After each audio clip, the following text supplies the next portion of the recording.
el napo, el flaco, esa maldita escoria. Le di 200 gramos saliendo de la victoria. Lo malo que no va a vivir para contar la historia. La pistola trajo chile reseteal en la memoria.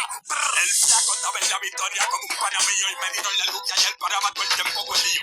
Yo no sabía que tú le hubieras puesto eso para adelante. Yo anoche lo vi en TTY si yo lo hubiera sabido. Tranquilo, él todavía no se ha perdido. Estaba dándose y bebiendo. Él tiene que andar con el napo amanecido. Me di el luz que lo vieron por los ríos y yo le freno donde sea. De lo más que está prendido. Y Manolo, a Manolo lo tienen vendido. No te preocupes por Manolo, que Manolo es mío. Y el cojo está por un campo metido. Él va a tener que aparecer. Yo le voy a secuestrar. Oye, Manolo, el cabeza de huevo, el caco de bimbolo que se me robó 70 piedras en los tiempos yo.